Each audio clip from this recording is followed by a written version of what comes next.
Good morning, everyone.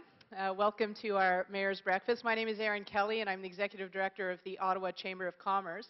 And it's my pleasure to welcome you this morning and to welcome our special guest, the Governor of the Bank of Canada, Mark Carney. For those of you who were here this morning when the Governor arrived, it was like a rock star was walking into the building with the paparazzi and everything. It was incredible. And he was telling us during breakfast that he actually only gives about 10 public speeches a year. So this is actually, we're very privileged to have him with us this morning. So, c'est un grand plaisir de vous accueillir ce matin au petit-déjeuner de le maire Jim Watson. Cet événement continue un excellent partenariat entre the Ottawa Business Journal et le Chambre de commerce d'Ottawa. Ce petit-déjeuner donne une meilleure compréhension aux gens d'affaires de ce qui se passe à l'hôtel de ville. This breakfast series has two goals. First and foremost, we want to help business leaders to better understand and perhaps even influence what's happening at City Hall. And for that reason, Mayor Jim Watson provides an update of what's happening at City Hall prior to hearing from our guest. And second, we want to enlighten attendees on topics that are current for our country and for our city. And for that, we have the Governor of the Bank of Canada this morning. Before I call on Mayor Jim Watson to provide an important update from City Hall, I would like to recognize a few members of the Ottawa Chamber of Commerce. And to help us do that, I would invite Mayor Watson and the Chair of the Chamber, Dave Donaldson, to please come join us up at the front. So two members of the Chamber this month are celebrating their one-year membership. And we'd like to thank you for your support and for your involvement with the Chamber.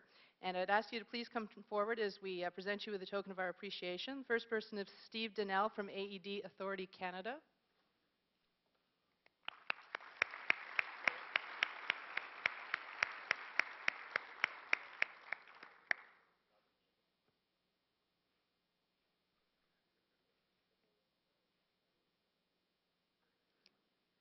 Thank you, Steve. And our second honoree this morning is Dave Harding from Good Life Fitness.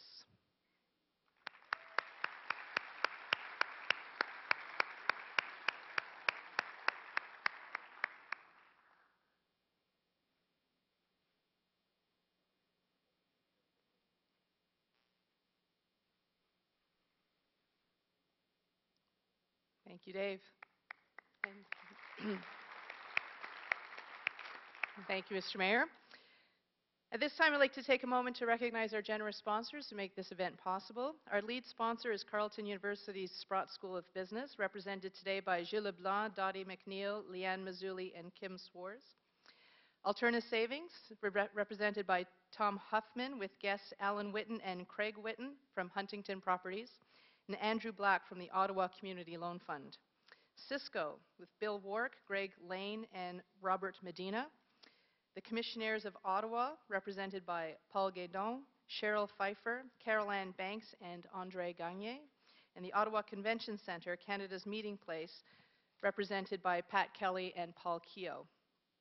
Leslie Musker and Dan Donaldson. From Right Management, we have Gary Fair and Kathy Simpson. From Silver Star Promotions, Sam Brown, with guest Nancy Power from Nitro IT. And CRA Event Photography, of Colin Rowe. And last but not least, the Centurium Conference and Event Center, who actually provided the catering for this morning's breakfast.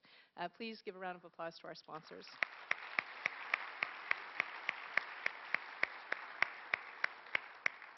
As is our tradition, I would like to now call on one of our sponsors to come and say a few words. This company was founded in 1925 after World War I to provide a social safety net for veterans. And today, almost 90 years later, it continues to strive as one of this city's largest employers. And I think the mayor told us this morning it was actually the city's largest private employer. Please welcome Paul Guédon, from the CEO of the Commissionaires of Ottawa.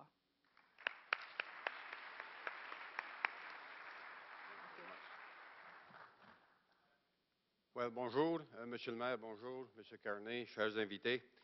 Kind of tough the morning after a loss like we had last night. And Mr. Mayor, I seem to recall you a beaver tail to your counterpart in New York. I would urge you to maybe send a beaver tail that was cooked the first weekend of the winterlude. Or you may wish to send that one to the referee of last night's game, or maybe the beaver with it. Many of you are aware that Commissioner Ottawa is a company, security company, whose social mandate includes hiring veterans of the RCMP and the military. I was somewhat aware of that a few years ago, back in 2004, when I was transitioning out of the Navy after 33 years of service. Still fairly young at that time, lots of energy, and some experience to channel into a second career. But at one point of the process, I decided that I better tell my family what's going on here. And at the time, my oldest son, Dan, sort of looked at me, and when I told him that I was thinking about joining the Court of Commissioner, in particular Commissioner Ottawa, he looked at me kind of funny. He said, Dad, he said, what's wrong with you? You're not old enough to be a commissioner yet. Well, I wasn't sure how to take that. And he didn't know at the time that he was giving me a challenge that I could not resist. Times do change, and commissioners have responded by evolving over the past several years. Yes, we do still hire veterans. We're still contracted with the government, federal government buildings, but commissioners are so much more than that today, and commissioners do so much more than that. So my goal this morning is to try to surprise you, break some stereotype, reintroduce you to modern-day commissioner, and these are 5 things that I would like you to remember. 1, commissioner is not a government agency. We are a private security company that has other contracts than federal contracts, including but not limited to high-tech sector, commercial office buildings, embassies, international, local airports, police station, construction sites, hospital, museum, university campuses, and the list go on. Our clients are everywhere, in every sector. 2, Commissioner is a not-for-profit company that has the highest employee retention rate in the industry. We also structure in very lean ways in order to provide 95% of our revenue back to our employees, offering them better wages, benefit, and training than our competitors. But we still inspire by our military culture and background. This helps us attract, but more importantly, retain a high percentage of our employees, a well-trained workforce, reliable and stable, that our client trusts. 3, Commissioner has listened to its clients over the last few years. Today, we do much more than security and bylaw enforcement. We also offer digital fingerprinting, background checks, employee background checks, criminal background checks, credit checks, mobile alarm responses, threat risk assessment, private investigation, corporate security training, and the list goes on. 4, today's commissioners, especially Commissioner Ottawa, is in every generation company. Our median age is 49 years old. Veterans or civilian, we celebrate the vast range of background and experience and skill set that each generation brings to us. This allows us to find the best possible fit from our every generation workforce for our every generation clients. 5, these and other business decisions have led to commissioners nearly tripling in size and more than tripling in revenue in the last several years. And this was in direct response to existing and new clients' demand. In 2009 and every year since, the OBG Book of Lists has us as the largest private employer in Ottawa, with over 3,600 employees working in Ottawa, and not counting the hundreds of them working outside of the city in Northern Ontario. We are proud to offer thousands of Ottawa citizens and their family with above minimum wage jobs for entry level and much higher pay level for advanced position.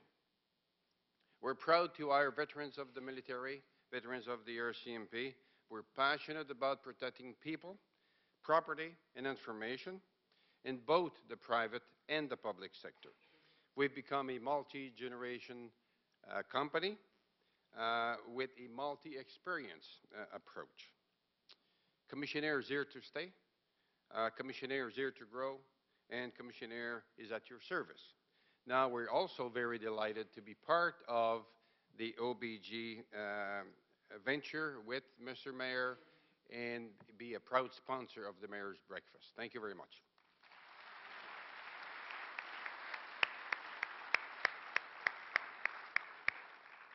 Thank you, Mr. Guindon. And now I'd like to call on our Mayor, Mayor Jim Watson, to come say a few words and give us an update from City Hall. Thank you.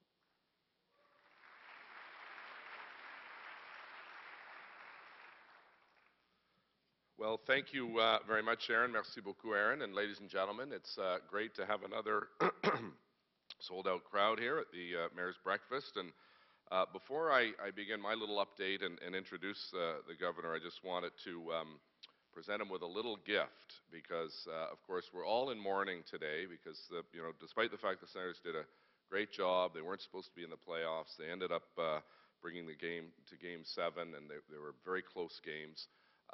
Sadly, we have to close down Sen's Mile, which is on Elgin Street, and I thought I'd give the Governor a little gift. I'm sure this would look very nice in his wood-paneled office at the Banque du Canada, a Sen's Mile sign from Elgin Street. Come on up here.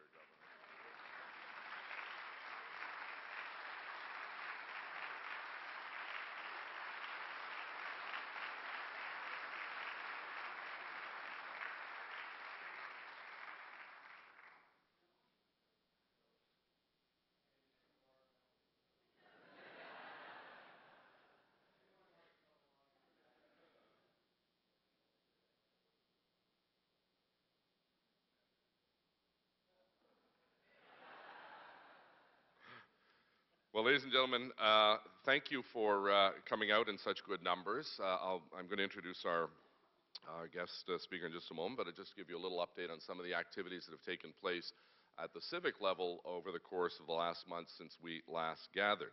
Just to remind you, next month's speaker is Paul Godfrey, who wears many hats, including being chair of Post Media, as well as the chair of the Ontario Lottery and Gaming Corporation. So we expect that to be in great demand, so we encourage you to sign up early. Just earlier this week, I had the opportunity to appear before the Standing Committee, the Parliamentary Standing Committee on Heritage. They'd asked me to come forward to talk about what we should be doing as a country to celebrate the 150th anniversary of Confederation, the sesquicentennial. And you may have seen some of the coverage of that. We're trying to encourage all the tourism industry and all businesses to start focusing on 2017 because the 150th anniversary of our country is a significant date. And one of the things we're going to be doing, we've set up a task force here at the city, co-chaired by my colleagues Rainer Blois and Catherine Hobbs, in our effort to try to attract as many conventions, annual general meetings, those kinds of important events, Junos, Grey Cups, and so on, to take place in Ottawa in 2017.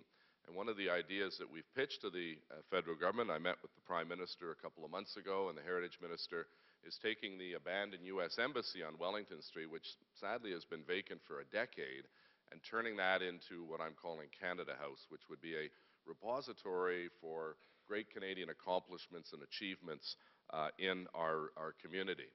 Things like, a replica of the Canada Arm, or Bryan Adams' first guitar, Stompin' Tom Connor's board, the gold medal puck from Sidney Crosby's game. These kinds of things that actually would attract people, get people interested, and a sense of pride in our country. Another issue that took place this week, we hosted a planning summit. We had over 250 people at our new CE Center out by the airport. The planning summit was a chance to kickstart our official plan discussion. Every 5 years we have to renew the official plan, which really sets the goalposts for our planning throughout the city of Ottawa.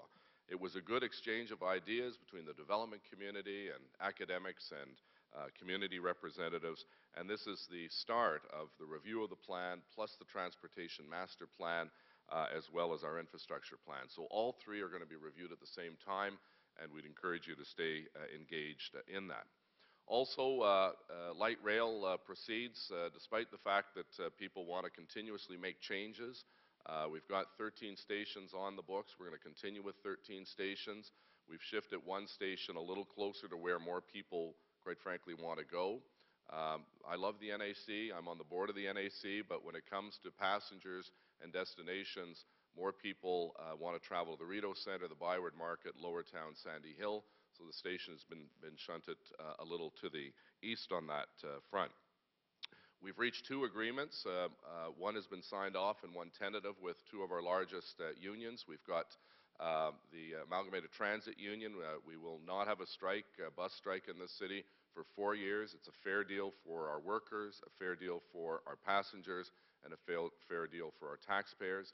And just yesterday, we reached a tentative agreement with our largest group of employees, CUPE.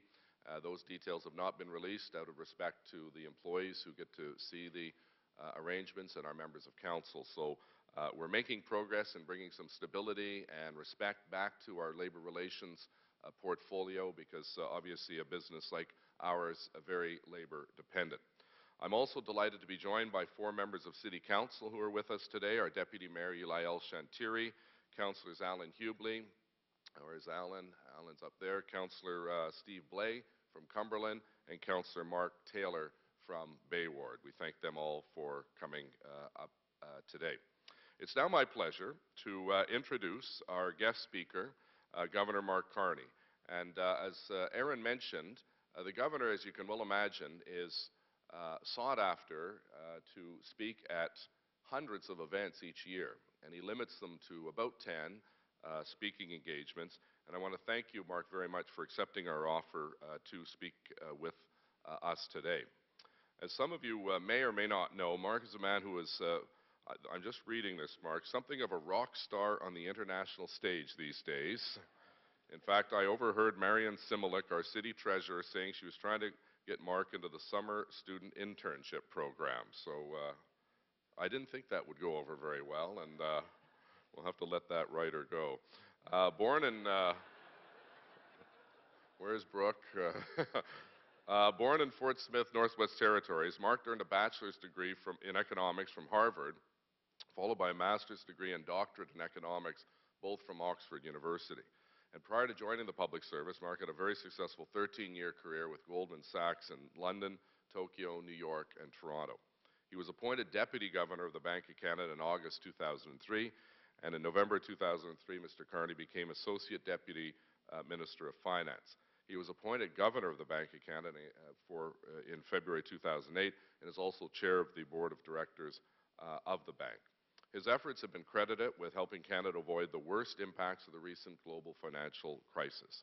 Under Mr. Carney's leadership, the Canadian economy has outperformed those of its G7 counterparts during this worldwide crisis.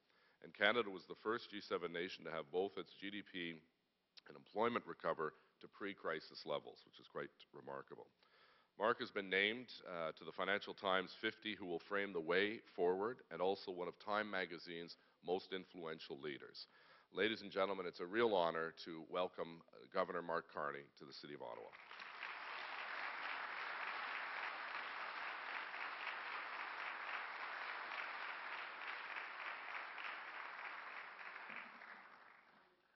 Okay.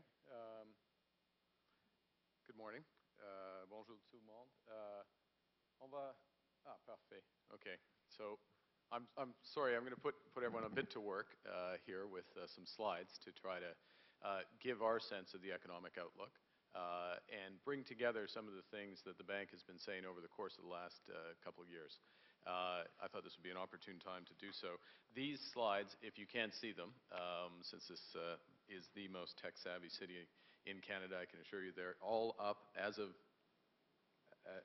à partir de ce moment-ci, je crois, from this moment on our website, which you all know, www.bankofcanada.ca, banqueducanada.ca. But what I'm going to walk through is, if it works, is this agenda, which is to talk about the three major global forces that are affecting Canada. What are the consequences for Canada? How did we achieve what the Mayor just mentioned to have the strongest recovery in the G7? And what are the challenges going forward? So I'll go straight into it. And in terms of the major forces, there are three. There's the rise of emerging markets. In our opinion, there's the rise of emerging markets. There is an outlook for commodity prices, which, quite frankly, is a super cycle. We expect commodity prices to be elevated for some time. Oops, can't remember the third. No, that's the that is the great deleveraging of that is going on in advanced economies. On emerging markets, let's just take a step back. I think we all know this, but it bears really reflecting on that this is a true transformation of the global economy that has happened over the course of the last couple of decades and will accelerate over the course of the next couple. The effective global labor force since 1980 has quadrupled, as with the fall of the Berlin Wall, the integration of China. We expect it to double again over the course of the next 20 years. We have seen capital flows up more than tenfold over that period. And we see that emerging markets themselves have experienced, continue to experience very strong growth over the course and through the recession, through the Great Recession and beyond. And those two lines, which you may not be able to see perfectly, the bottom one, the blue, is emerging markets as a whole. So since the crash, their GDP is up 30%. The top line is China. They're up 60%. To put it into context and put our recovery into context, the red is Canada. The blue is the United States. So there is a serious catch-up going on there. In fact, emerging markets in the blue there, 1/3 of global growth at 2000, three-quarters rather, of global growth now. And this has major consequences. Half of all incremental demand for imports is now from emerging markets, and the bulk of demand for major commodities is from emerging markets, because there's this tremendous process of urbanization going on. The mayor is well familiar with this. We've discussed this in the past. The last 30 years, the blue is the rates of urbanization, the tens of millions of people who are urbanizing everywhere but China and India. The pinkish, orangish, whatever color, flesh tone, I guess. I'm not sure why we chose that, but anyways, it works. That is urbanization in China and India alone. 500 million people since 1990.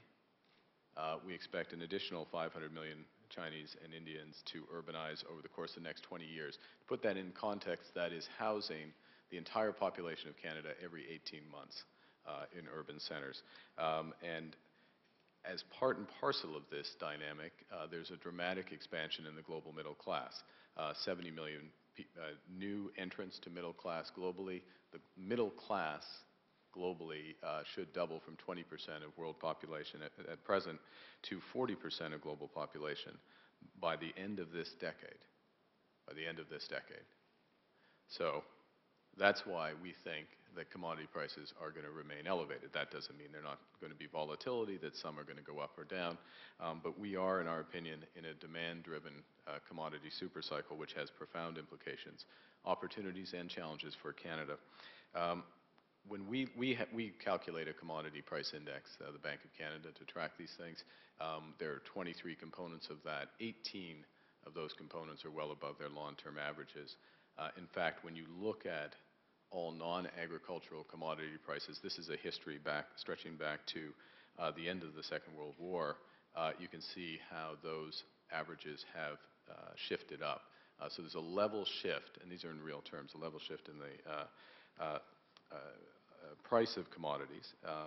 Now, history teaches that all commodity booms are finite, but in our opinion, this one is going to go on for some time.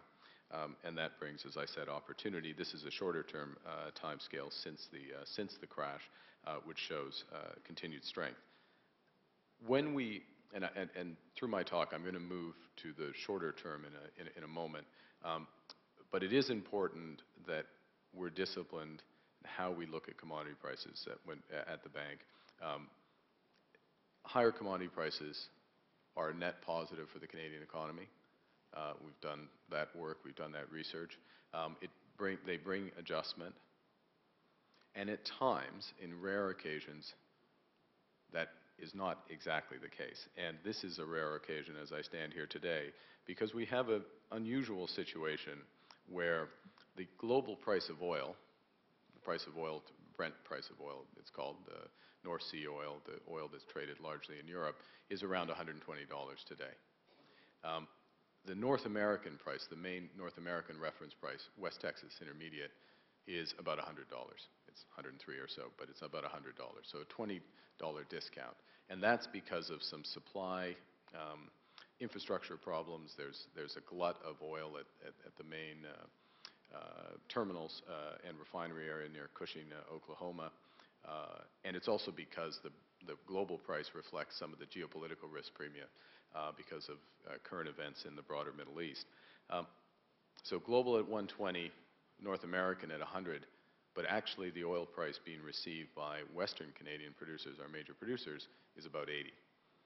And that is in large part because of infrastructure issues, absence of pipelines to get the oil to the main centers. Some of that short-term supply outages, others are more longer-term structural.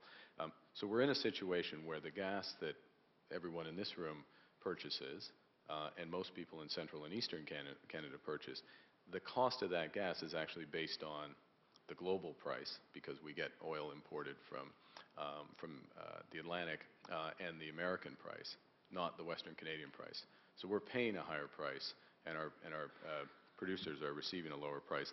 And so for the moment, the oil price dynamics are actually net negative for Canada, but it's marginal. So I tell you that whole story just to assure you that we're not, when we look at commodity price developments, we see the positives in the medium long term unambiguously, but we're disciplined about our forecasting at any given point in time. We really do look at what consumers are paying and the adjustments there, and what our producers are receiving. Okay, my third force,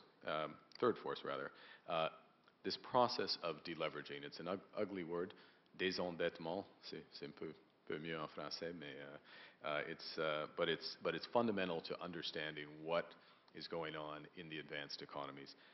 There was a steady process over the course of the last 30 years across all major advanced economies where debt increased. Household debt, debt of the leverage levels of banks, and the leverage of governments, with very few exceptions. That process is over. There's been a rupture, and there will be, in our view, a steady process of paying down that debt.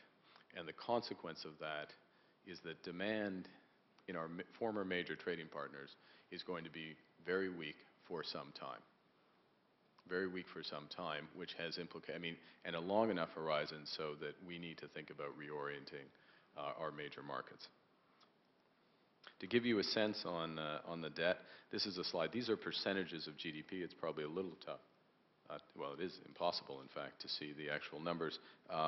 But the orders of magnitude here, this is the increase in debt in the developed world since 1980. So on the extreme right, you have, I guess I'd say, the usual suspects: Spain, Portugal, Italy, European economies who had challenges, increase in the overall level of debt on the order of magnitude of 200% of GDP. A lot of that in those countries is government, but a fair chunk is household. In the U.S., debt up by about 125 percentage points of GDP, and I'll show you the U.S. in a second. Canada actually stands out. We have had an increase in the overall level of debt relative to GDP, but it's been much less than others, largely because of the efforts of a variety of levels of government to actually pay down debt. What's important, not shown on this slide, but what's important to recall is that the overall levels of debt here now, including on the government side, in a number of major advanced economies, is well north of the levels that are historically been associated with widespread sovereign defaults or restructuring of debt, north of 80% of GDP. To put the U.S. in context, that is the long history of non-financial debt. So you take out the banking sector, this is non-financial debt to GDP in the United States, stretching back to before the Great Depression. The spike is the worst years of the Great Depression. The point is that debt levels in the United States right now are at Great Depression levels, which gives you a sense of an adjustment, and that has consequences. This chart is an important one to understand our major export market. The gray line, the gray sort of band, is the experience of every U.S. recovery since the Great Depression. That's the path of GDP. So when you get to sort of 7 years out, on average, U.S. GDP is about 30% higher than it was when the recession hit.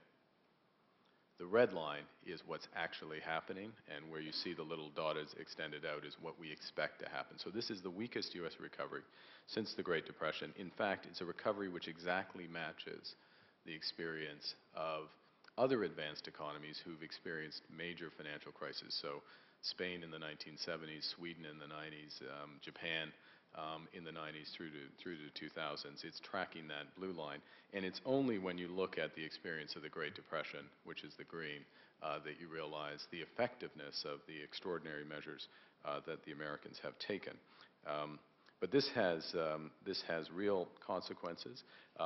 By the end of 2017, so that graph, we see the level of U.S. GDP about $1 trillion less than it would have been if it had been on a previous path.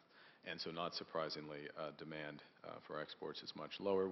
Now, just to be absolutely clear, we expect the U.S. economy to continue to grow. This is still the largest economy in the world, but it becomes more of a market share opportunity as opposed to participating in a rapidly growing market. And the reality is that the U.S. households have suffered a big drop in their wealth. That's the squiggly line. The red line, which is the absolute level of reduction in net worth of U.S. households, fall in the value of their houses, fall in the value of their investment accounts, and that's how much they save. So it's going to take a while. That savings rate, by the way, that blue, there would have been no blue before the crisis. So this is a big shift in savings, but the consequence of that is it will take some time.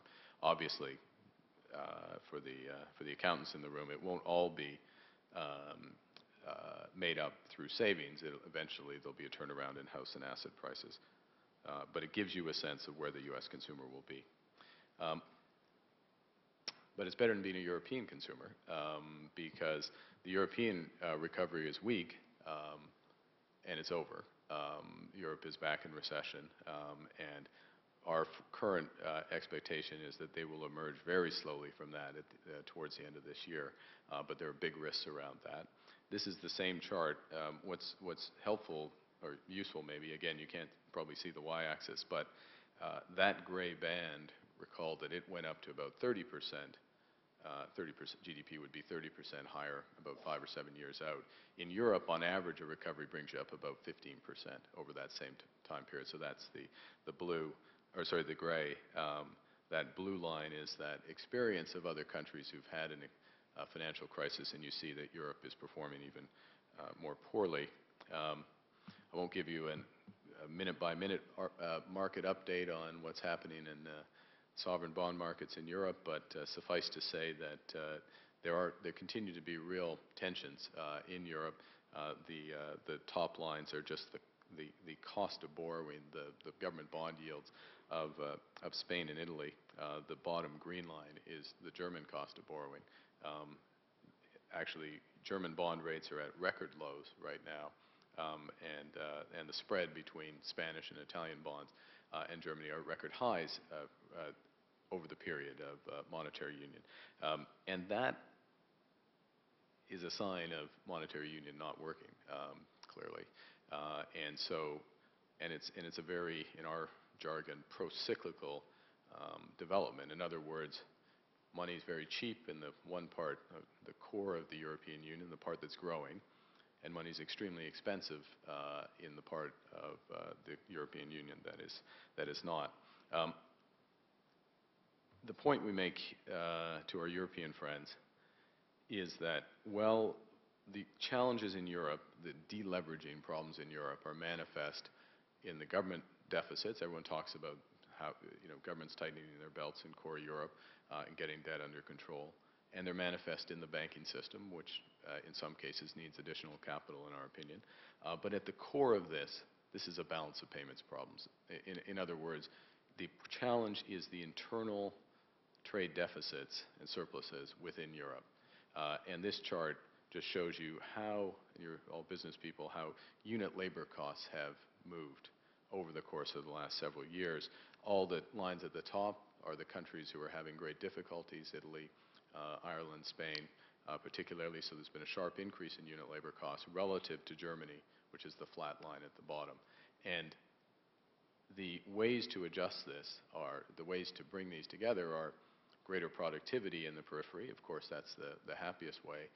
But likely what will be required is wage reductions, real wage reductions, real nominal wage reductions in those areas as well. And that is a very painful and drawn-out process, which suggests to us that the resolution of the European problems are going to take place over years, not weeks. Okay, the last aspects of this deleveraging: there has been some progress in reducing private debt. These are reductions in household debts from Spain, the UK, and the United States. So the United States, almost about 20% of GDP has been the reduction in the level of private debt. Most of that's the old-fashioned way through default, but nonetheless, it's progress in a form. The flip side, though, has been a sharp increase in public debt, and that's the equivalent increase. So, the reality is it's very difficult to delever, to reduce debt in one part of the economy without increasing it somewhere else. And that has been the strategy of fiscal policy in these economies. And the challenge is, of course, that the time for that strategy is running out. There is a need for these countries, in most cases, almost with the exception of the United States, to tighten their budgets, which is what they're doing. Alors, les conséquences pour le Canada, et comme M. le maire l'a mentionné, le Canada était le premier pays du G7 qui a regagné notre PIB après la récession. It is a unique performance. We recovered all the jobs we lost. By the way, Canada is always in red when we have it, as you'd expect. Sends red. And so we've, and the employment performance is remarkable. We have recovered all the jobs, the 430,000 jobs lost, an extra 240,000 gained. And 80% of those jobs have been in the private sector. And most of those jobs have been higher than average wage jobs. So this is not, the quality of the job improvement has been important. That was the good news. The challenge is everything I just said about the deleveraging in our major export markets affects our export market, not surprisingly. So we have the weakest post-war export recovery. And in fact, we have the second worst export performance in the G20. And so that's our fall in market share over the course of that time. Our share of global export markets has fallen from about 4.5% to about 2.5% over the course of the last, a little more than last decade. And in fact, exports have grown 5% a year less than the average rate of global exports. And our manufacturing good exports have been cut in half over that period. Now, why is that the case? Part of it is, and some would try to ascribe all of this to competitiveness, we have seen a sharp move in our competitiveness relative to the United States, for example. I talked about unit labor costs before. This slide shows you about 65% shift in our unit labor costs vis-a-vis the United States from the trough. About 2/3 of that move is because of the movement in the dollar. The rest is productivity, the one thing we can most influence. But the bigger influence, that's important, but it's nowhere near as important as the structure of our markets. 85% of our exports go to those little red bars, those are the growth rates of our major export markets. Those are the countries that basically aren't growing. Those are the countries who are deleveraging, and in our opinion are going to continue to have those dynamics for some time. and only 8% of our exports go to those major emerging markets that, in our opinion, are going to continue to grow for decades at well above average rates. So there's a need for this reorientation of our export markets persistently. Our strategy, how did we do so well in the recession and coming out? Well, we relied on domestic demand. Here is the red line, and domestic demand, just so we're clear, consumption, investment, and spending on housing, investment in housing. So consumption of households, investment of business, and investment in housing of individuals. This is comparison of those three components for all the major economies. Nobody else has even got back to their pre-recession level. Nobody else has got back there. What they've relied on is government spending to hold things up. And you see the sharp difference in Canada. So that puts us in a unique position. It's all thanks to the Banque of Canada, as you probably gathered. Borrowing costs are exceptionally low, as you no doubt have noticed. But it brings some risk. The overall spending of households is now is very high. This is relative to GDP. That's a long time series history. You see how high it is, and we have it coming down a bit, but not down to historic averages. I could show you many slides related to this basic point, but now Canadians are more indebted than the British and the Americans, and we know what happened to them, so it calls for prudence. So the current outlook, quickly, for Canada, we see growth at about 2.4% this year and next, and then a little slower, but we have growth growing above our trend and starting from a position where actually, because of the performance, there's relatively little excess capacity in the economy as a whole. Again, we expect to rely heavily on private domestic demand. Those are the red bars. The blue is the combination of government and net exports. Not surprisingly, as we know well here in Ottawa, government is retrenching necessarily, with the exception, no, government is retrenching and focusing on smart spending, and the consequence of that is there is only a marginal contribution later in the forecast from government. There is slack in the labor market. Despite the strength of our job performance, there's still more Canadians who are involuntary part-time working.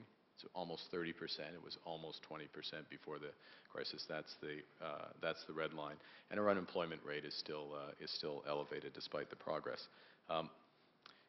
The future, though, is going to turn on you and your peers around the country.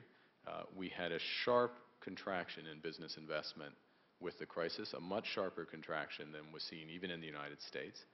That's the red line, and the blue lines were the two previous, blue and green are the two previous recessions. This is the path of investment. We've now recovered that back quite smartly. Business investment has been robust for almost 2 years now, and we do expect that to continue. We expect it to continue because the balance sheets, by and large, are in great shape. Financial conditions are very healthy. Competitive pressures are mounting. You see the weakness of those export markets and where we have to get in. And we also, from a survey perspective, we see that businesses across the country, including here, are optimistic about future sales, and their investment intentions are quite strong. Our contribution is to keep inflation low, stable, and predictable around the 2% CPI inflation target, and that is our expectation. Inflation pressures have firmed up recently, but again, consistent with that 2% inflation target, and we will not let our guard down.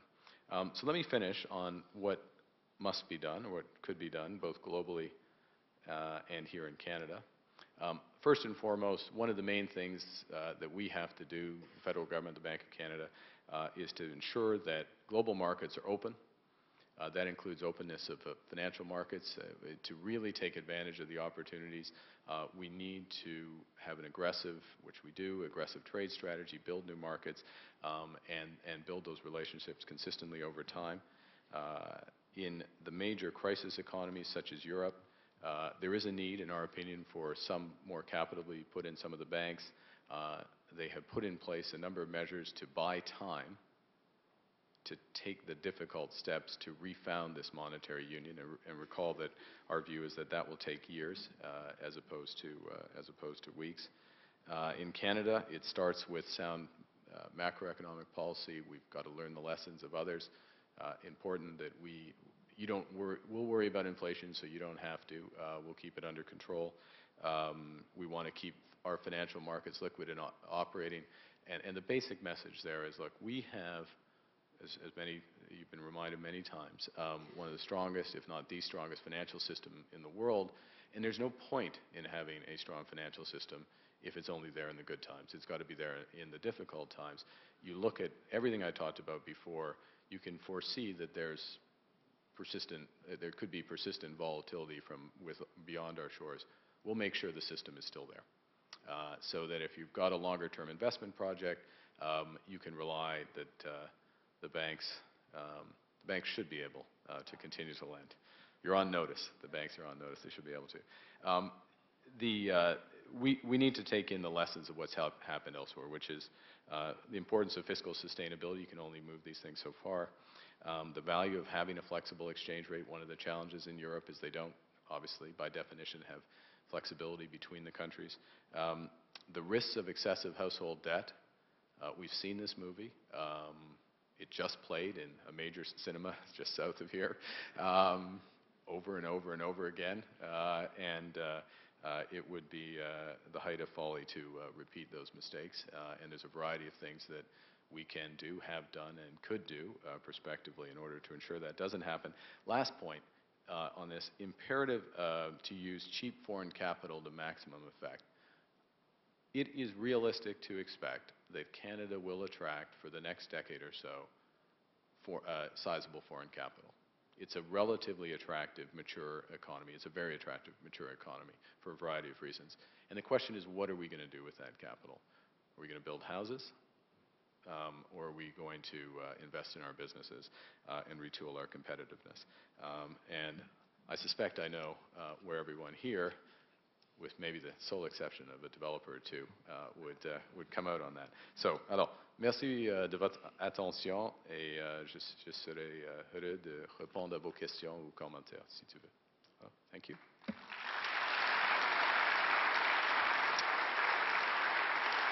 Yeah. Okay. As the Governor mentioned, you have quite a unique opportunity to ask the Governor of the Bank of Canada a question, so we'll take 2 or 3. This gentleman here.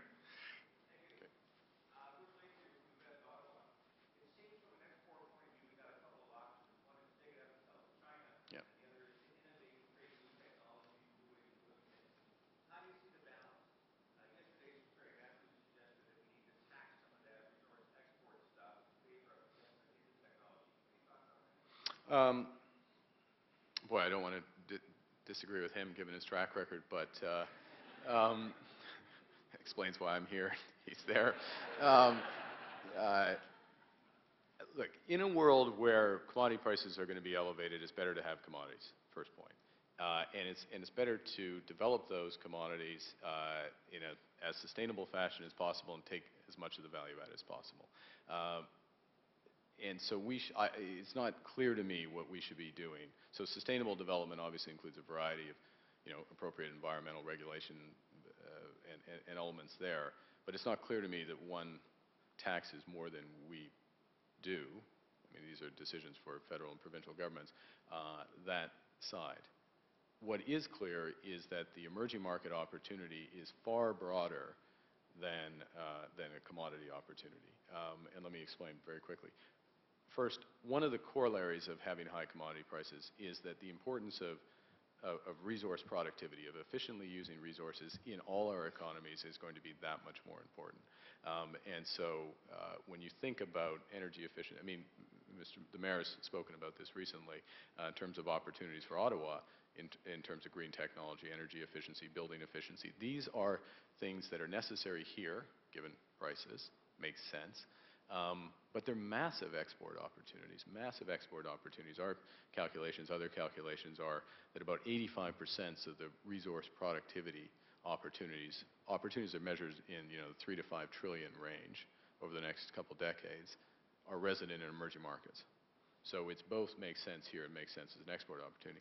The last thing I'll say is that the other aspect, the whole that is slightly an Ottawa aspect, if you will, given the IT expertise that's here.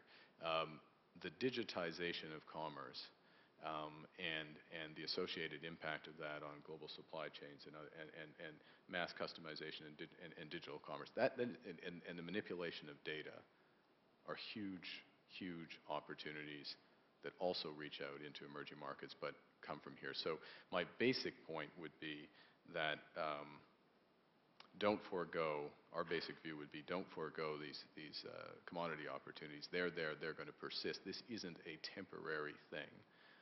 Develop them wisely. But one shouldn't assume that that is the story, because the story is much broader and much deeper than that. And actually here we have a lot of the core competencies that are available to take advantage of those broader opportunities. Sorry. Two other questions? Yeah.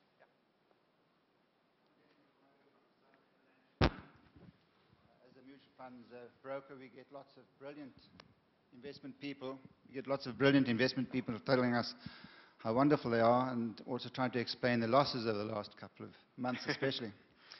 I heard one from State Street Capital talking about the flows of currencies.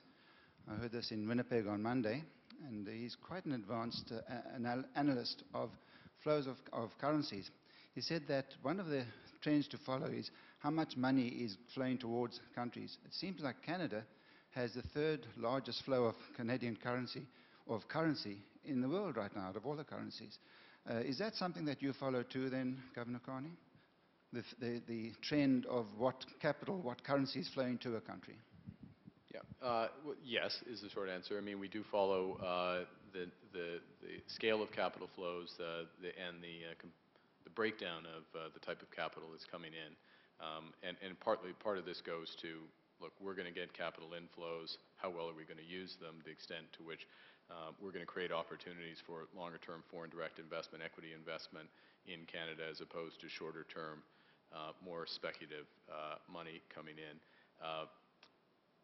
That's the first thing. I would say that one of the challenges we have is the persistent strength of the Canadian dollar, and that currencies are always relative prices. So in a world where there are difficulties in other major advanced economies, an economy that has a well-functioning financial system, good fiscal dynamics, talented people, et cetera, has its attractions. Over time, currencies will settle out towards their fundamentals, even if there are shorter-term spikes. We are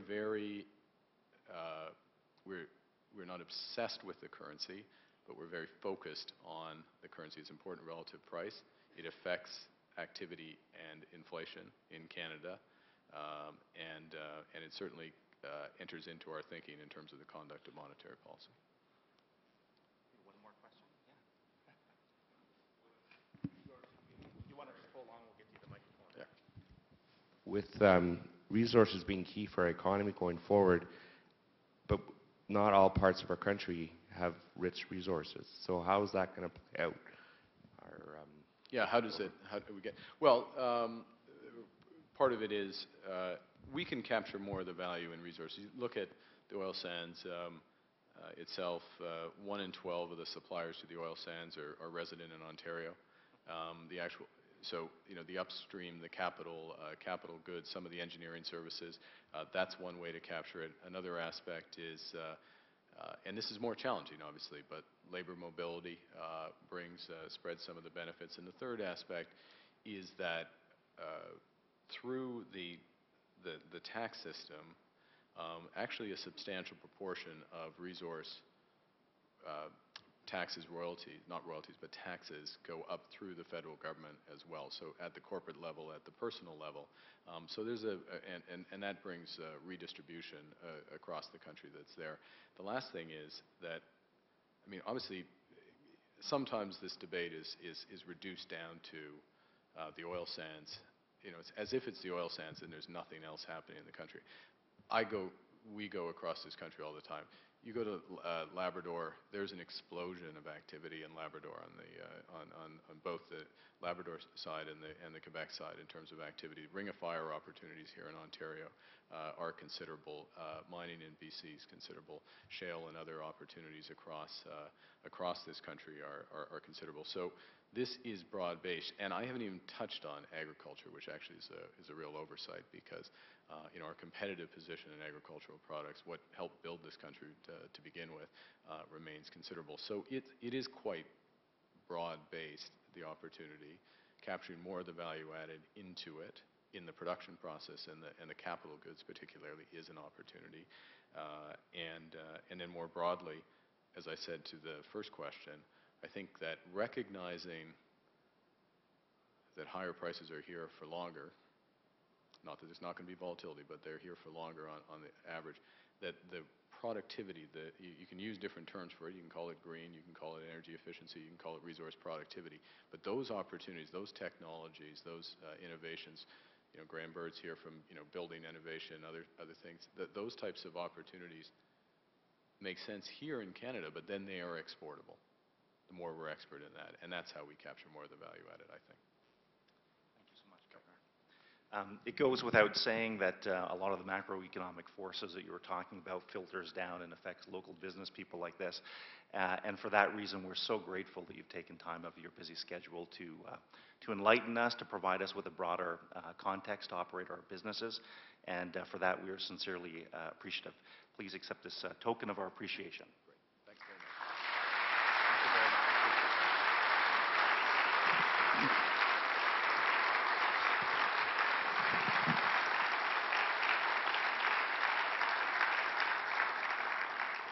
Don't forget the sign. And that gift was provided by Silver Star Promotion, so thank you to them. A couple notes before we have you on your way to enjoy the final day of your week.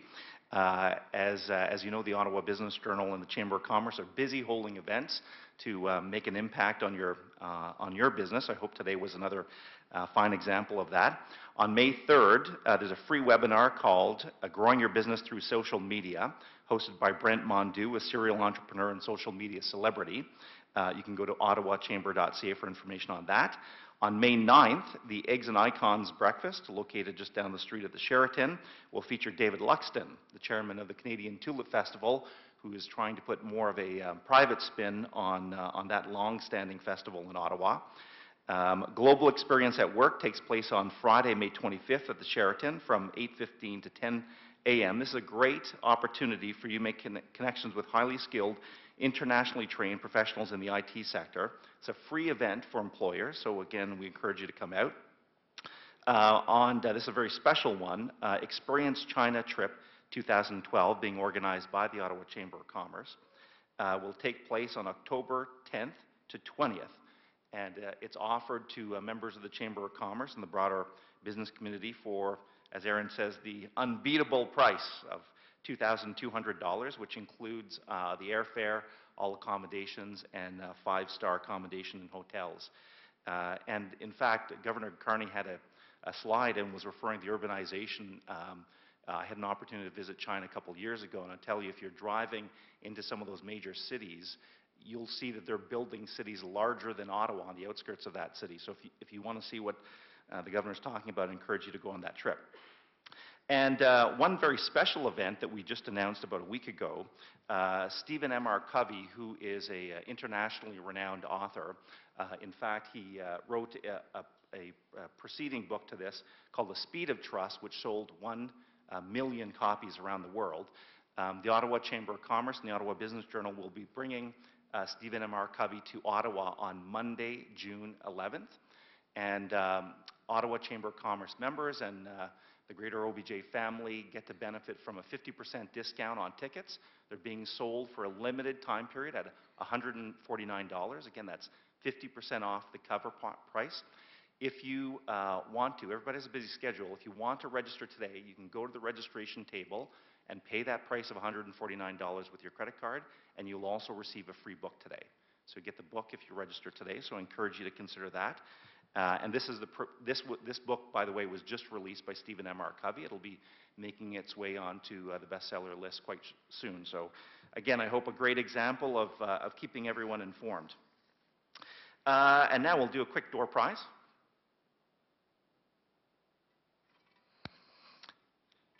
And this is for a gift certificate to the Rose Bowl restaurant. And the winner is Pat Kelly, the president of the Ottawa Convention Centre. I'll give that to you after, Pat.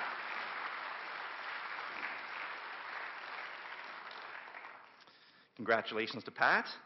And I'd like to acknowledge some of the people that make this event possible from the Ottawa Business Journal team: Wendy Bailey, Ruddy Daniels, Karen McNamara, Walter O'Halloran, Susan Salisbury, Patty Moran, and Kelly Shocking, and the great people from the Ottawa Chamber of Commerce that includes and Claire Serres, Kenny Leon, and the membership director, Scott Leon. And once again, to acknowledge today's great sponsors that stand behind this event and make it possible. The lead sponsor is Carleton University's Sprott School of Business, Alterna Savings, Cisco Systems, the Commissionaires Ottawa, the Ottawa Convention Centre, Right Management, Silver Star Promotion, and the great people that feed us at all of these breakfasts, the Centurion Conference Centre. What about a big round of applause for our sponsors?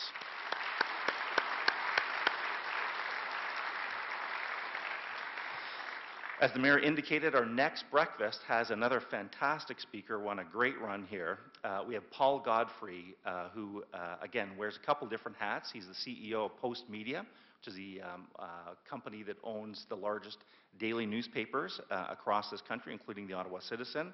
And he is also the chair of the OLG. And as you can appreciate, the OLG's had a lot to say, including a possible casino in Ottawa. I don't know for a fact that he's going to be speaking about that, but I'm sure it'll come up in the conversation. And for all of these events, again, you can visit ottawachamber.ca. Thank you so much for attending. Merci beaucoup à tout le monde, et have a wonderful weekend. Thank you.